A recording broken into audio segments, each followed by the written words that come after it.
They've fed you lies since birth. Lies wrapped in the language of empathy, loyalty, and sacrifice. You were told to be kind, to be open, to be available. But availability is vulnerability, and in this world, the overly available get used, not respected. You waste your time checking in, showing up, explaining yourself to people who wouldn't notice if you disappeared. That's the first crack in your power. Spreading your energy wide when it should be concentrated like a weapon. Machiavelli knew this before any modern psychology ever tried to soften the truth. The man who divides his focus is the man who loses the game. Every time you explain yourself, every time you show up to a battle that isn't yours, you drain yourself. And for what? Approval? Validation? These are the currencies of the powerless. If you want to be feared, respected, and untouchable, you must become the center of your own world. This isn't selfishness, it's strategy. The weak call it narcissism, because they can't handle someone who doesn't bend for them. But true power is quiet, focused, and internal. You don't need permission to isolate and build. You don't owe explanations for cutting off distractions. The moment you realize that your mind is the only battlefield that matters, that's when life begins to bend in your favor. Focus solely on yourself, not out of hate, not out of revenge, but because you finally see the truth. No one is coming to save you, no one will hand you power, and no one will feel your pain the way you do. Your transformation starts the second you pull your energy back from the crowd and channel it into creation. The more you focus inward, the louder your silence becomes, and that silence terrifies them. If you're ready to stop chasing and start building, comment this now. I'm done begging for attention. I'll become the reason they crave it. This is only the beginning. In section 1, we rip the mask off the distractions disguised as love and loyalty and reveal how they were built to keep you weak. Number 1, the illusion of loyalty, how they trap you with care.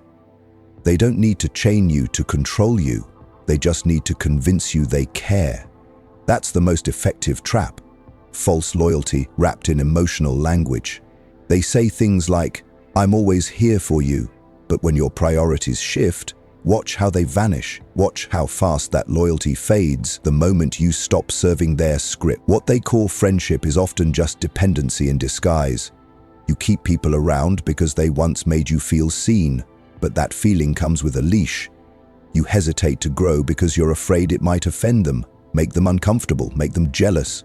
So you shrink yourself, you silence your ambition, all to protect their comfort. That's not loyalty, that's slavery. And it's psychological warfare you've never been trained to detect. Niccolò Machiavelli warned of this centuries ago, that the most dangerous people are not always your enemies. Sometimes they are the closest ones, the ones who drain you slowly with a smile. They demand your time, your presence, your emotional energy, and call it love. But the second you say no, they call it betrayal. That's not love, that's control. And if you don't cut it, you'll bleed your future away. You cannot evolve while babysitting egos. You cannot rise if you're scared to be misunderstood. And you sure as hell can't transform into anything powerful while dragging dead weight that clings to your past. Every second you give to someone who isn't building with you, you subtract from your empire. Your silence is not cruelty, it's precision. Let them call it cold. Let them call it selfish. You call it strategy. If you're ready to escape emotional slavery and build something real, comment this. Their loyalty was a cage.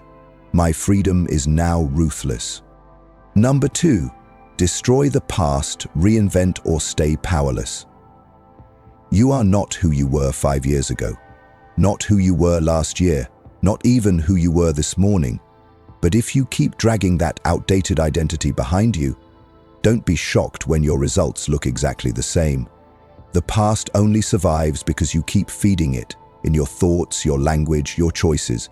You tell people stories about who you are, but those stories are prisons. They're the chains you forged in childhood, in pain, in fear, and you keep polishing them like they're gold. The world isn't holding you back, you are. You keep showing up as the version of yourself that everyone expects, the nice guy, the helper, the overthinker, the apologizer. That version gets nothing but rejection and disappointment, because people already read your script before you speak, and predictable men are forgettable men. You want transformation? Then vanish. Burn the script. Re-enter the world with a mask of mystery, a mind of silence, and eyes that no longer ask for permission. Machiavelli didn't wait for the world to recognize his value. He created systems that forced the world to adapt to his power. He knew reinvention wasn't vanity, it was survival. You think being consistent makes you reliable? No, it makes you easy to map, easy to use, easy to eliminate. Real power lives in unpredictability, in showing up different, in evolving so violently your enemies no longer recognize you, and your old self becomes untraceable. You don't owe the world an explanation. You owe yourself a revolution. Let the weak cry about changing too much. Let the familiar beg for the version of you that kept them comfortable. But you evolve in silence. You move in shadows. You erase your past not with excuses, but with ruthless action. When they ask what happened to the old you, you say, "He died when I realized nobody cared unless I was useful." And that's your key to freedom, usefulness. Become so powerful, so focused, so quietly dangerous, that people feel something shift when you walk into a room. That's not ego. That's engineered presence, and it only happens when you stop clinging to a self you've outgrown. Kill your past, bury it deep, because the man you need to become doesn't need approval, he needs isolation, silence, and warlike commitment. Comment this now if you're ready to burn your old identity to the ground. My past doesn't own me, I build what terrifies them. Because in next part we go deeper into emotional detachment, and why the ability to feel nothing at the right time is the deadliest power you'll ever own. Number 3, emotional detachment. How to become untouchable without going numb. Most people are slaves to how they feel. Anger controls their tongue, fear controls their decisions, desire controls their focus. And then they wonder why they're so easy to manipulate. The moment someone can predict your reaction, they own you. And the moment they can trigger an emotion, they can use it to build their agenda, not yours. You were taught that feeling deeply makes you human, but no one told you that it also makes you weak unless you learn to control it. Emotional detachment doesn't mean you feel nothing. It means you feel things, but you choose which emotions serve you and which ones are discarded like a broken sword in battle. Because when you're emotionally reactive, you're not living, you're being puppeteered. Machiavelli once said, "A wise man should appear merciful, faithful, humane, sincere, and religious, but be inwardly the opposite when necessary." Why? Because the world rewards appearances, not sincerity. Emotional detachment is your armor. When the world screams for you to react, to break down, to expose what rattles you, you stay silent. Because the man who doesn't flinch when insulted terrifies those who rely on chaos. When someone tries to make you angry, it's not personal, it's strategic. They're testing your self-control. When someone ghosts you, disrespects you, or ignores you, it's not betrayal, it's information. And most of you turn that data into suffering. You beg for closure, you seek explanations, you spiral over things you can't control, and in doing so, you hand them the emotional knife to cut you over and over. But when you detach, when you stop responding emotionally and start studying people like a strategist, you become immune to their games. The insults roll off, the flattery becomes meaningless. The manipulations are so obvious it's laughable. You are no longer pulled by approval or crushed by rejection. You sit at the center of your own gravity, calm, cold, calculating. Emotional detachment allows you to say no without guilt, to walk away without leaving a door open, to burn bridges that only led to places you already outgrew, and most importantly, it gives you space. Space to think, space to rebuild, space to channel all your energy into power, not into chasing, explaining, or pleasing, but into absolute control over your reactions. You think being emotional makes you real? No. It makes you readable, predictable, weak. The most powerful men you know, the ones who dominate rooms with just their presence, they're not loud, they're not expressive, they're silent. And silence, when mastered, becomes psychological violence, because it forces the world to guess what you're thinking and fear what you're planning. If you want to be unbreakable, you must master emotional detachment, not by becoming numb, but by becoming selective. Cold where it counts, calm where it hurts, and focused when others fall apart. That's not emptiness, that's evolution. That's how you become the man who can't be manipulated, because nothing owns you, not praise, not rejection, not pain. Comment this now if you're done being emotionally readable. They can trigger everyone else. I'm unshakable. Number 4, environment engineering, how to eliminate everything that weakens you. You think your mindset is yours, but it's not. You think your thoughts are private, but they're programmed. Every sound, every voice, every screen, every room.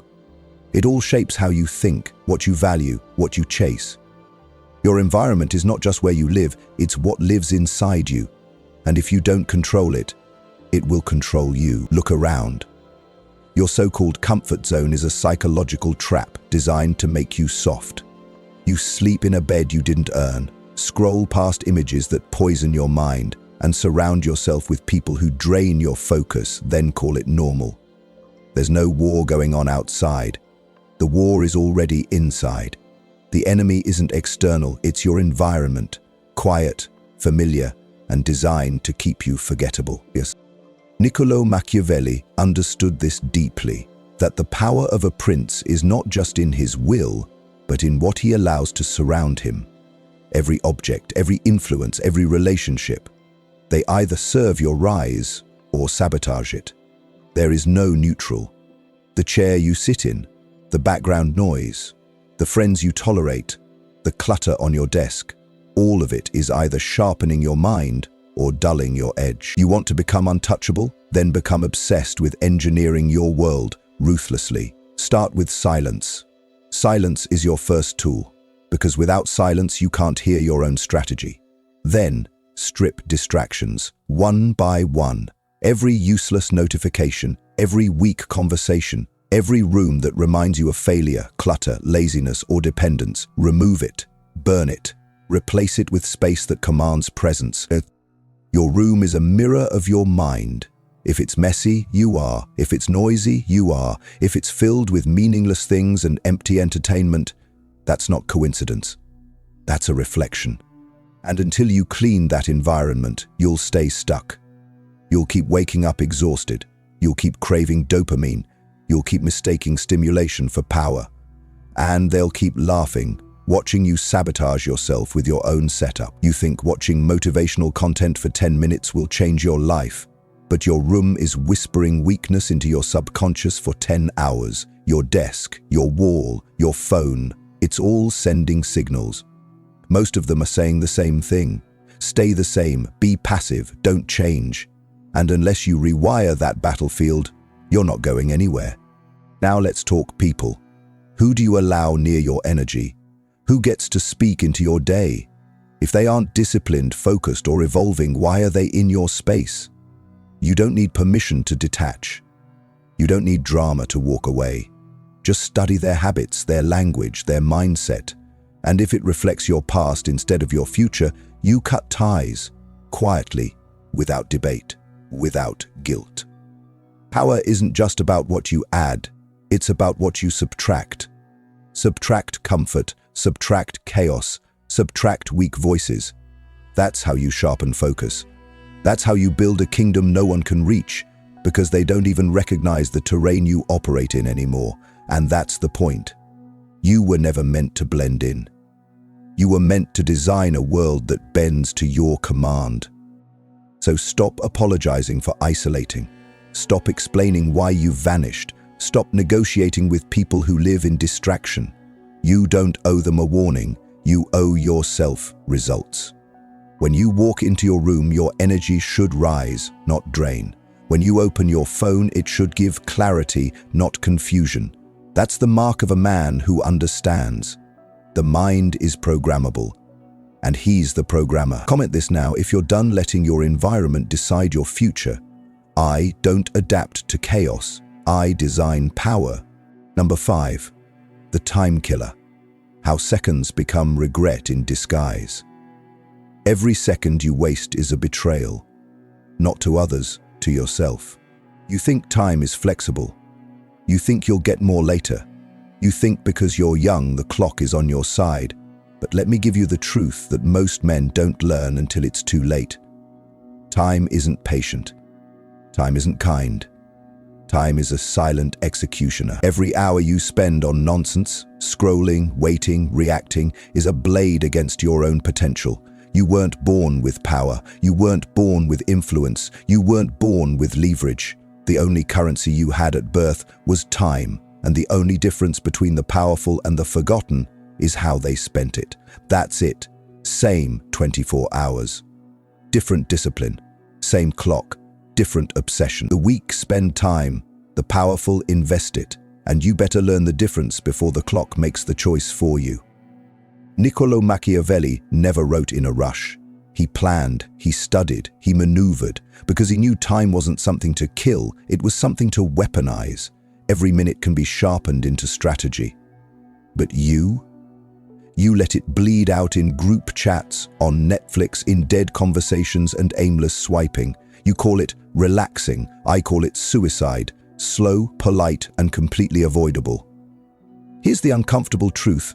You're not tired, you're distracted, you're not burnt out, you're unstructured, you're not stuck. You're just wasting time on people and habits that do nothing for your evolution. The mind doesn't get stronger with age, it gets lazier without pressure. And the more you entertain weakness, the more your time becomes a leash, not a ladder. You want a better life, you want discipline, control, and power? Then start tracking your time like a king tracks his gold. Because every second is either building your throne or someone else's. And let me make this crystal clear. If you're not in control of your hours, you're not in control of your life. And if you're not in control of your life, then someone else is. Look at your day. Look at how much of it is consumed by reaction, not design. You wake up and check your phone before your own thoughts. You eat while scrolling. You walk while scrolling. You breathe while scrolling. Your time isn't yours anymore. It belongs to algorithms, ads, and digital dopamine. That's not living. That's programming, and you're the product. But here's the good news. Time is loyal to the ruthless. The moment you cut the fat, the useless tasks, the fake emergencies, the mental clutter, time opens up like a sword from its sheath. You'll find hours where others find excuses. You'll build when others rest. You'll evolve while they distract themselves into decay, because time doesn't care who you are. It only respects what you do with it. You don't need more hours in the day. You need to kill what's stealing them. That means cutting off people who talk more than they act. That means deleting apps that give you nothing but brain fog. That means owning your mornings, defending your nights, and protecting your schedule like a battlefield. Because that's exactly what it is. And only the strategic survive. Discipline is not just about motivation, it's about elimination. It's about subtracting everything that delays your rise. Want to wake up early? Go to sleep without distraction. Want to build a skill? Turn off the noise. Want to dominate in silence? Then let silence become your standard. Because while they chase validation, you're chasing time. And that's why they'll always be behind you. Too late, too loud, too lost. You don't have to move fast, but you do have to move with direction. There's a difference between motion and progress, between being busy and being dangerous. The world is full of busy fools, running in circles, chasing comfort, burning daylight to feel productive. But the one who sits in stillness, plans with clarity, and executes without emotion, that's the one who wins. And that's what you're becoming. Not a time manager, not a productivity nerd, but a tactician, a strategist who understands that the most violent act of self-love is reclaiming your time without apology. You don't need to explain why you're unavailable. You don't need to feel guilty for turning your phone off. You don't need permission to protect your time like it's sacred, because it is. If you're done letting your future die one distraction at a time, comment this now. My time is a weapon. I spend it on power, not people. Because in next section we go into one of Machiavelli's darkest truths, why helping others too much isn't noble, it's dangerous, and how self-sacrifice is the trap that turns lions into servants. Number 6. The charity trap. Why helping everyone destroys you. They taught you that being helpful makes you good, that sacrificing your time, energy, and attention for others is what gives your life meaning, that to be respected you must serve. But here's what they never told you. Most people don't respect generosity, they exploit it. And the more you give, the more invisible you become. Because in the real world, usefulness is temporary, and self-sacrifice is the fastest path to becoming disposable. You think being the reliable one gives you power, but Machiavelli would laugh at that idea. Because the man who is always available becomes the man who is never valued.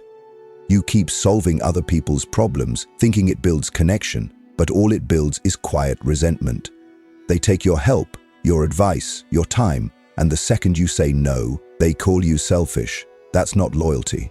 That's dependency in disguise. Look closer. Who benefits when you overextend? Who gains when you prioritize others over yourself? Not you, because while you're busy helping them chase their goals, your own goals starve. While you're fixing their chaos, your life sits still. You've been brainwashed into thinking that saying yes makes you noble, but in power psychology, the man who cannot say no is not noble. He's weak, and weakness is always punished. The truth is brutal. The more you help, the more they expect. You train them to take, you condition them to drain you. And worst of all, you start to feel guilty for choosing yourself. That's how deep the trap runs. You lose yourself inside their problems. You become a tool in their survival. You turn into a background character in your own story. And they don't even notice. They just keep asking for more. Niccolò Machiavelli wrote extensively on this dynamic, that rulers should be cautious in doing favors, because the favorer becomes a debtor, and the helped often grow entitled. That's what's happening to you. Every time you step in to fix what isn't your responsibility, you lower your own status. And if you keep doing it, you lose the one thing that creates power: scarcity. Your time should feel expensive. Your energy should feel earned. Your attention should feel rare. That's how value is built, not by being everywhere, not by being everything for everyone, but by making your presence a privilege. When you do that, people shift. They rise to meet your standards, or they fall off, and both outcomes are exactly what you want. Helping people isn't evil, but overhelping is. The difference is this: power moves with intention. Weakness moves with impulse. You help when it's strategic, when it serves your mission, when it elevates you, not just them. But if you're helping out of guilt, fear, or the need to feel useful, then you're not helping, you're surrendering. You were not born to babysit chaos. You were not built to fix broken people who refuse to fix themselves. You were built to dominate your world, to evolve beyond your past, to command your environment. And that requires a level of detachment the average man can't even comprehend. You help when it's earned. You give when it's deserved. You walk away without flinching when it isn't. You want to be feared, valued, respected? Then learn to say no, without emotion, without apology, without long explanations. You are not here to be liked. You're here to win. And you don't win by pouring into others until you're empty. You win by sharpening yourself until your presence alone forces others to evolve or exit. Your kindness has been mistaken for softness. Your empathy has been used as leverage, and your time has been drained like it meant nothing. But not anymore. From this moment forward, you help only when it builds power. You give only when it multiplies return. You walk with people who carry their own weight, or you walk alone. Comment this now if you're done sacrificing yourself for people who never sacrifice for you. I'm not a tool for the unfocused. My help is earned, not given. Number 7. The silent force. How to dominate a room without saying a word. Most people think power is loud. They think it's in the voice, in the speech, in the endless words that try to prove something, but real power doesn't try. It doesn't explain. It doesn't announce itself. It enters, it watches, and it controls the room before it even speaks. That's what presence is. The unspoken pressure of someone who doesn't chase approval, someone who doesn't need noise to be noticed. You've seen it. The man who walks in and suddenly the air feels different. He's not smiling, he's not performing, he's not entertaining. He's just there, grounded, unbothered, unreadable. That is not charisma. That is control. Control over his energy, control over his emotions, control over his own image. And that control forces the world to adapt to him. That's psychological dominance without aggression, and that's what you're going to master. Niccolò Machiavelli understood this better than anyone. The strongest men are often the most quiet, because the moment you speak, you risk revealing something. You give away your thinking, your position, your fear. But silence? Silence is strategic. It builds tension. It creates mystery. It forces others to guess, and in that guessing, you gain power. Because you become a question they can't answer. Stop filling space with noise. Stop explaining yourself before anyone even asks. Stop giving away emotional tells through facial reactions, fidgeting, or over-smiling.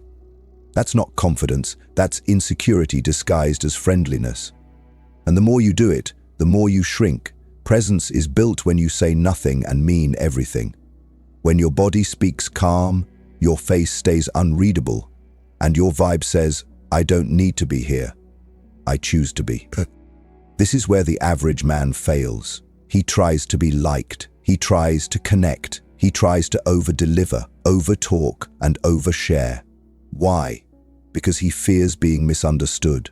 But the man who fears being misunderstood will never be respected. If you want people to feel something when you enter a room, stop trying to control their opinion. Start controlling your presence. Your energy enters before your words ever do. Your posture speaks louder than your voice.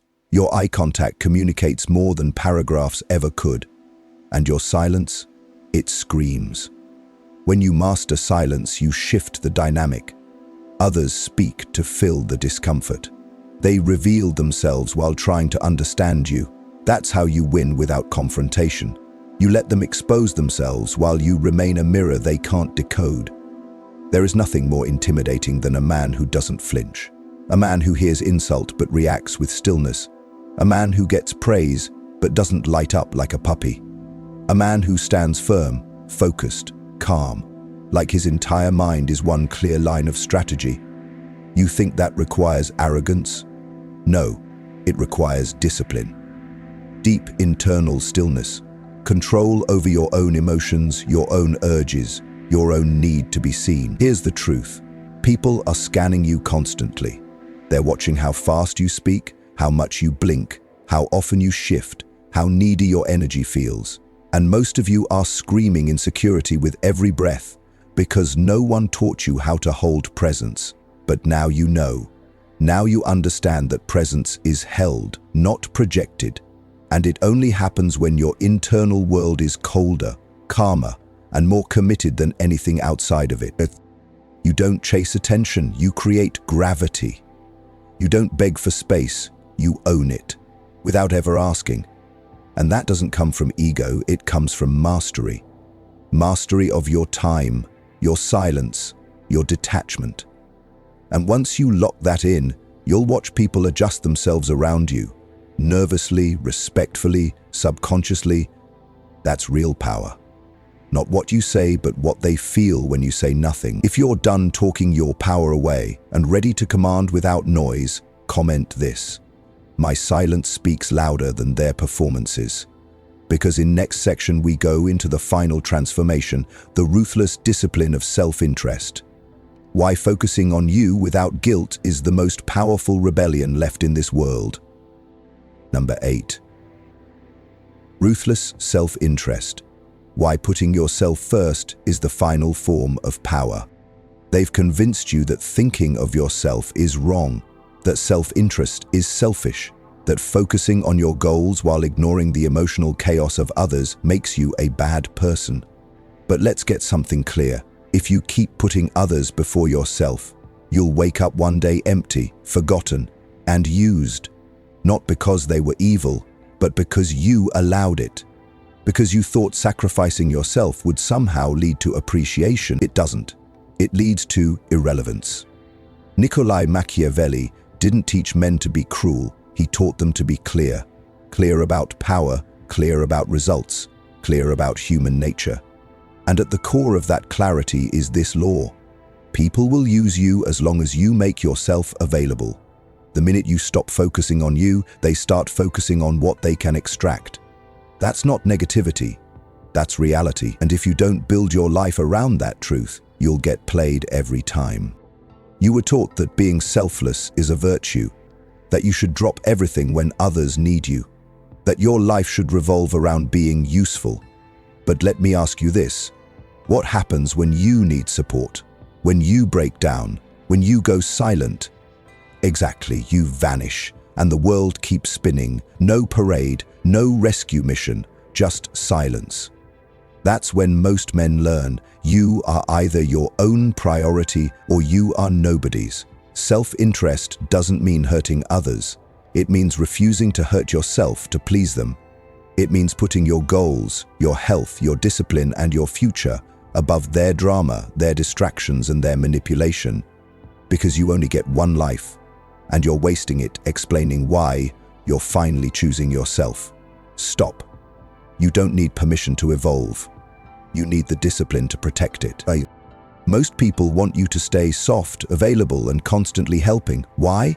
Because that version of you benefits them. It makes their life easier. But the moment you stop showing up to fix their chaos, suddenly you're the villain. Suddenly you're distant, selfish, cold. That's how you know you're doing it right. Because putting yourself first will always offend the ones who relied on you putting yourself last. You can't build an empire while babysitting. You can't conquer anything while explaining your every move to people who've never built anything. And you sure as hell can't transform if you're emotionally tethered to people who fear your independence. So cut the guilt, kill the approval-seeking, and walk with one truth in your spine. If it doesn't serve your purpose, it doesn't deserve your time. Self-interest gives you the power to say no without debate. It gives you the clarity to choose discomfort now for power later. It gives you the focus to endure loneliness because you're building something that requires isolation. And that kind of power, that kind of locked-in, laser-focused energy, it makes people uncomfortable because they can't control it, they can't access it, they can't stop it. Most men want to be liked. You're not most men. You're not here to be liked. You're here to be remembered. And you don't get remembered by being everything to everyone. You get remembered by becoming a force. Untouchable, unapologetic, undeniable. And that only happens when you focus solely on yourself with ruthless consistency. Let the world call it selfish. Let them call it arrogant. Let them misunderstand your silence, your detachment, your boundaries. You're not here to convince them. You're here to win without their validation. Because in the end, power doesn't ask to be understood. It just moves. And those who can't keep up fall behind and complain. So the next time someone tries to guilt you into breaking your focus, ask yourself, does this benefit me long term? Or does it distract me from who I'm becoming? If it's a distraction, cut it. If it's emotional bait, walk away. If it's slowing you down, you already know the answer. You don't compromise with weakness, you eliminate it. Comment this now if you're done sacrificing your power for temporary peace. I serve no one's agenda but my own. Number 9, the final form, when you become the weapon. This is where it all converges. The silence, the detachment, the elimination, the precision. This is where you stop trying to change and start being changed. Not a better version of the old you, a completely different entity, one built on focus. one powered by indifference, one immune to validation, unaffected by rejection, untouched by noise. You don't just grow, you sharpen. You become unrecognizable, even to your past self. Most people think transformation is about doing more, but Machiavelli knew it's about doing less with more intensity. It's about cutting, subtracting, simplifying, until what remains is lethal. The man who focuses solely on himself doesn't just win, he becomes the standard. He no longer reacts, he no longer explains, he no longer pleads to be seen. He is seen, without saying a word, because the energy he holds speaks louder than language ever could. By now you've already felt it, that shift, that voice in your head that says, "I'm done begging. I'm done explaining. I'm done performing for people who wouldn't bleed for me." That's not ego. That's clarity. That's the birth of the real you. Not the version molded by family, teachers, friends, or society, but the version you chose to become through silence, sacrifice, and brutal inner war. You don't need more advice. You don't need more motivation. You need isolation. Deep, sacred, violent isolation. The kind that pulls your focus inward until your distractions die from lack of attention, until your cravings dissolve, until your excuses evaporate, until the only voice left in your mind is your own, and it speaks with command, not confusion. Now, you're no longer seeking freedom. You are freedom. Because no one owns you. No one controls your emotions. No one has a leash on your time, your energy, your focus. You've detached from everything soft, and you've chosen the path of power, the cold path, the silent path. The one where they call you selfish, arrogant, antisocial, and yet they can't stop watching, can't stop wondering how you became so untouchable. This is what happens when you obey Machiavelli's coldest law of power. Focus solely on yourself, not as a trend, not for a week, but as a lifelong doctrine. You become hard to access, impossible to manipulate, emotionally invisible to the weak. You show up in places they never imagined, achieving things they never thought you'd reach, and you do it without them. Without noise, without compromise. Let them misunderstand you, let them label you. That's their language, weakness. Yours is action, silence, mastery. You don't clarify who you are. You become something so unexplainable it breaks their frameworks. While they drown in opinions, you rise through discipline. While they chase attention, you build empires. And while they ask, what happened to you? You've already moved on to your next transformation. Your goals now aren't about proving anyone wrong. That phase is dead. You've stepped beyond revenge. Now it's about proving yourself right. About designing a world so exact, so cold, so tailored to your mind that no one else can breathe in it unless you allow it. That's power. And that's where you're headed, if you stay focused. This is your final warning and your greatest invitation. Guard your focus like your life depends on it, because it does. The enemy doesn't come with a gun. It comes with a notification, a distraction, a harmless conversation, a casual friend request.